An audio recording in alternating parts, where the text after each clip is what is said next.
Assalamualaikum warahmatullahi wabarakatuh. Perkenalkan, nama saya Cika Aulia Salita dengan NIM 20030303028. Di sini saya membuat video ini untuk memenuhi tugas ujian tengah semester mata kuliah telaah kurikulum biologi yang diampu oleh Ibu Elsa Oprasmani SPD MPD. Nah, langsung saja ke pertanyaan pertama. Apakah kurikulum yang berlaku saat ini telah sesuai dengan prinsip pengembangan kurikulum? Nah, prinsip-prinsip pengembangan kurikulum sesuai dengan analisis jurnal dengan judul artikel Prinsip-prinsip pengembangan kurikulum dalam upaya peningkatan kualitas pembelajaran oleh penulis Sofia dengan nama jurnal EduReligia Volume 2 Nomor 2 tahun 2018 halaman 122 sampai 130 menyatakan bahwa ada 5 prinsip dalam pengembangan kurikulum yang dinyatakan oleh Hernawan di Sudrajat. Yaitu yang pertama prinsip relevansi. Secara internal, kurikulum memiliki relevansi antara komponen kurikulum seperti tujuan, bahan, strategi, organisasi, dan evaluasi. Sedangkan secara eksternal, komponen itu memiliki relevansi dengan tuntutan sains dan teknologi, atau relevansi epistemologis, tuntutan dan potensi siswa atau relevansi psikologis, serta tuntutan dan kebutuhan pengembangan masyarakat atau relevansi sosiologis. Maka, dalam membuat kurikulum harus memperhatikan kebutuhan lingkungan masyarakat dan siswa di sekitarnya, sehingga nantinya akan bermanfaat bagi siswa untuk berkompetensi di dunia kerja yang akan datang. Nah, prinsip yang kedua yaitu prinsip fleksibilitas. Dalam prinsip ini dimaksudkan bahwa kurikulum harus memiliki fleksibilitas. Kurikulum yang baik adalah kurikulum yang berisi hal-hal yang solid, tetapi dalam implementasinya dimungkinkan untuk menyesuaikan penyesuaian berdasarkan kondisi regional, waktu dan kemampuan serta latar belakang anak. Kurikulum ini mempersiapkan anak-anak untuk saat ini dan masa depan. Kurikulum tetap fleksibel di mana saja, bahkan untuk anak-anak yang memiliki latar belakang dan kemampuan yang berbeda. Pengembangan kurikulum masih bisa dilakukan. Nah, prinsip yang ketiga yaitu prinsip kontinuitas. Makna kontinuitas di sini adalah berhubungan, yaitu adanya nilai keterkaitan antara kurikulum dari berbagai tingkat pendidikan, sehingga tidak terjadi pengulangan atau disharmonisasi bahkan bahan pembelajaran yang berakibat jenuh atau membosankan, baik yang mengajarkan maupun yang belajar. Selain berhubungan dengan tingkat pendidikan, kurikulum juga harus berhubungan dengan berbagai studi, agar antara satu studi dapat melengkapi studi lainnya. Nah, prinsip yang keempat yaitu prinsip efisiensi. Efisiensi adalah salah satu prinsip yang perlu diperhatikan dalam mengembangkan kurikulum, sehingga apa yang telah direncanakan sesuai dengan tujuan yang ingin dicapai. Jika sebuah program pembelajaran dapat diadakan 1 bulan pada satu waktu dan memenuhi semua tujuan yang ditetapkan, itu bukan halangan. Sehingga siswa dapat mengimplementasikan program pembelajaran lain karena upaya itu diperlukan agar dalam mengembangkan kurikulum dapat memanfaatkan sumber daya pendidikan yang ada secara optimal, cermat, dan tepat, sehingga hasilnya memadai. Nah, prinsip yang kelima yaitu prinsip efektivitas. Dalam prinsip ini, ada 2 aspek yang perlu diperhatikan, yaitu efektivitas mengajar guru dan efektivitas belajar siswa. Dalam aspek mengajar guru, jika masih kurang efektif dalam mengajar bahan ajar atau program, maka itu menjadi bahan dalam mengembangkan kurikulum di masa depan, yaitu dengan mengadakan pelatihan, workshop, dan lain-lain. Sedangkan pada aspek efektivitas belajar siswa, perlu dikembangkan kurikulum yang terkait dengan metodologi pembelajaran, sehingga apa yang sudah direncanakan dapat tercapai dengan metode yang relevan dengan materi atau materi pembelajaran. Nah, selain itu, berdasarkan analisis jurnal yang dilakukan dengan judul artikel Pelaksanaan Pembelajaran Kurikulum 2013 di Sekolah Dasar oleh penulis Sarah Azari Pohan dan Febrina David dalam jurnal Basic Edu, volume 5 nomor 3 tahun 2021, halaman 1191 sampai 1197, menyatakan bahwa pelaksanaan kurikulum saat ini sudah cukup sesuai dengan prinsip pengembangan kurikulum yang disebutkan dalam jurnal sebelumnya. Dalam pelaksanaan pembelajaran kurikulum 2013 di SD Negeri 017 Desa Tandan Sari, mengenai pelaksanaan pembelajaran yang dilakukan oleh guru dapat dikatakan sudah baik. Guru telah memahami pendekatan saintifik dengan baik, sehingga guru menggambarkan pendekatan saintifik di dalam proses pembelajaran. Guru melaksanakan pembelajaran berdasarkan tema. Akan tetapi, di setiap perpindahan mata pelajaran, guru menyampaikan perpindahan mata pelajaran tersebut. Hal ini tentu saja bertentangan dengan peraturan pemerintah terkait pembelajaran tematik integratif. Sedangkan mengenai model pembelajaran, guru tidak menggunakan model pembelajaran yang sesuai dengan kurikulum 2013. Hal ini dikarenakan pemahaman guru yang masih sangat rendah terkait model-model pembelajaran. Nah, selanjutnya kelebihan dan kekurangan kurikulum yang sedang berlaku saat ini. Nah, berdasarkan analisis jurnal yang dilakukan dengan judul artikel Tinjauan Keunggulan dan Kelemahan Penerapan Kurikulum 2013 SDNI oleh penulis Soleh Kul Amin, menyatakan bahwa keunggulan kurikulum 2013 diantaranya adalah yang pertama, siswa dituntut untuk aktif, kreatif, dan inovatif dalam pemecahan masalah. Dua, penilaian didapat dari semua aspek.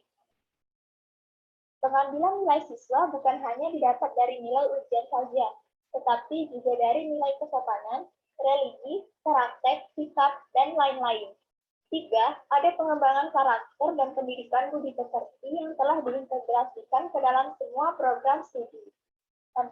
Kurikulum berbasis kompetensi sesuai dengan tuntutan fungsi dan tujuan pendidikan nasional. 5. Kompetensi menggambarkan secara holistik domain sikap, keterampilan, dan pengetahuan. 6. Beberapa kompetensi yang dibutuhkan sesuai dengan perkembangan kebutuhan, misalnya pendidikan karakter, metodologi pembelajaran aktif, keseimbangan soft skill dan hard skill, serta kewirausahaan. Yang ketujuh, kurikulum 2013 tanggap terhadap perubahan sosial yang terjadi pada tingkat lokal, nasional, maupun global. Untuk tingkat SD, penerapan sikap masih dalam ruang lingkungan sekitar. Sedangkan untuk tingkat SMP, penerapan sikap dituntut untuk diterapkan pada lingkungan pergaulannya dimanapun ia berada. Sementara itu, untuk tingkat SMA atau SMK, dituntut memiliki sikap kepribadian yang mencerminkan kepribadian bangsa dalam pergaulan dunia. Nah, keunggulan yang ke-8, standar penilaian mengarahkan pada penilaian berbasis kompetensi seperti sikap, keterampilan, dan pengetahuan secara proporsional.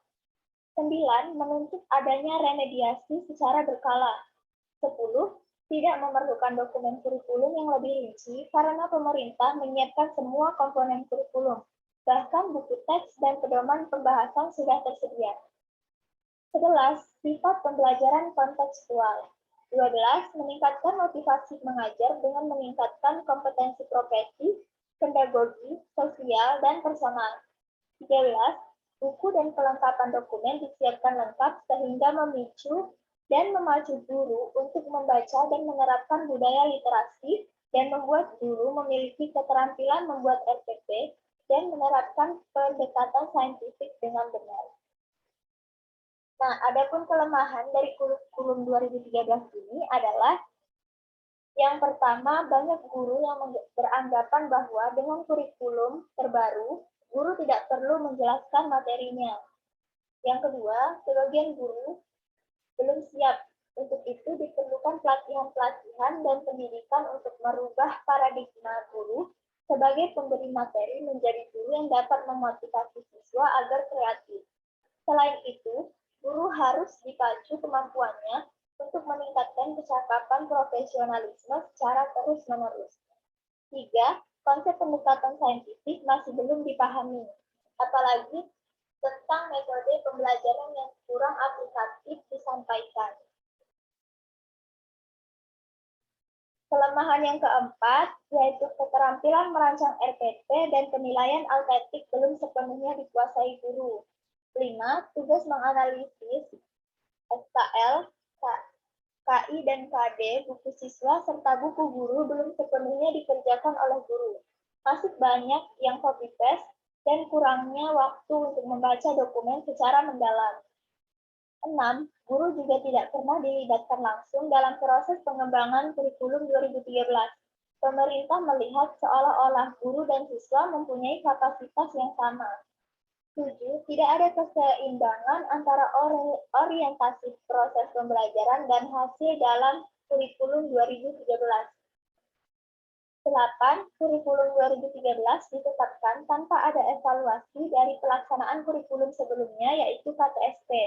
9. Pengintegrasian mata pelajaran ilmu pengetahuan alam dan ilmu pengetahuan sosial dalam mata pelajaran bahasa Indonesia untuk jenjang pendidikan dasar tidak tepat karena rumpun ilmu mata pelajaran itu berbeda. 10. Penyusunan materi ajar belum luntut sesuai tahap berpikir siswa. Guru harus memilah dan menentukan materi yang esensial, mengingat materi yang harus dikuasai siswa cukup banyak. Pada buku paket matematika, terdapat beberapa soal tingkat tinggi seperti soal olimpiade. Mengingat banyaknya materi yang harus dikuasai siswa, maka tidak semua soal dapat diselesaikan. Soal-soal tersebut lebih cocok diberikan pada siswa yang berminat mengikuti pendalaman matematika. Yang ke-12, seperti kurikulum sebelumnya, belum ada sinkronisasi antara matematika sebagai alat bantu untuk menunjang pelajaran lainnya. 13. Konten kurikulum masih terlalu padat, yang ditunjukkan dengan banyaknya mata pelajaran dan banyak materi yang keluasan dan kesukarannya melampaui tingkat kemampuan siswa. 14.